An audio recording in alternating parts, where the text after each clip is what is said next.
రాత్రిపూట శుభ్రత యాక్చువల్గా ఈ పాటించి. దేవతలందరూ కూడా రాత్రిపూట చాలా పవర్ఫుల్. మీకు లక్ష్మీదేవి ఉన్న చోట అందరూ ఏం పెడతారంటే ఏనుగులు పెట్టుకుంటారు.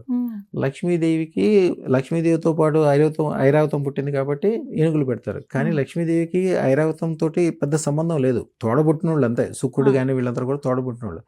లక్ష్మీదేవి వాహనం గుడ్లగూబ. గుడ్లగూబ ఎందుకు ప్రత్యేకత? గుడ్లగూబ చీకటిలో చూడగలదు. అంటే ఒక మనిషి ఎంత కష్టాల్లో ఉన్నా, ఎంత చీకట్లో ఉన్నా, ఎంత ఇబ్బందుల్లో ఉన్నా వాళ్ళు ఆ దాంట్లోంచి, ఆ చీకట్లోంచి ఎవరికి కనపడింది వీళ్ళకి కనిపిస్తుంది.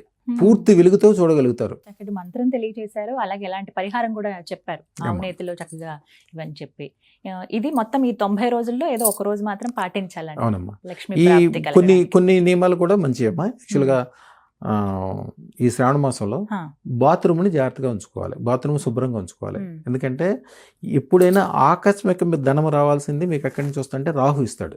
రాహు బాత్రూంలో ఉంటాడు. బాహును చూసుకోవాలి.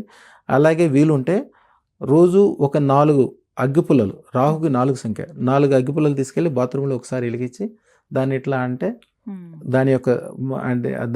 దాని యొక్క సెగ కానీ పొగ కానీ 4 మంటలు కానీ ఎప్పుడైతే రాహు కనిపిస్తుందో ఆయన శాంతిస్తాడు. అలాగే ఇంకొక మంచి ఉపయోగం కూడా చేస్తారు. మంగళవారం పూట నిమ్మకాయలతోటి మంచిగా దీపం వెలిగించి, అది యాక్చువల్గా దుర్గాదేవి ఆలయంలో కానీ పోచమ్మ ఆలయంలో కానీ పెడతారు. కానీ అది బాత్రూంలో పెట్టగలిగితే అది ఇక కొంతకాలం పాటు మీరు ఆకస్మికమైన ధనం వచ్చేదానికి అడ్డం ఉండదు. మంగళవారం రోజు సమయం ఉంటుందండి దీనికి? జనరల్గా మార్నింగ్ చేస్తారు, లేకపోతే చీకటి పడ్డాక చేస్తారు. ఒక్క దీపం చాలు. ఒక్క నిమ్మడప్పులో ఒకటే. వీలుంటే నువ్వుల నూనె లేకపోతే కొబ్బరి నూనె, ఈ 2 నూనెల్లో మీరు అత్తరు కూడా కలపగలిగితే చాలా బాగుంటది. అత్తరు కలిపింది 2 ఒత్తులు వేయాలండి. 2 ఒత్తులు వేసి దీపం వెలిగించాలి. ఇవి పరిహారాలు అఖండ ప్రాప్తికి ఈ శ్రావణ మాసంలో.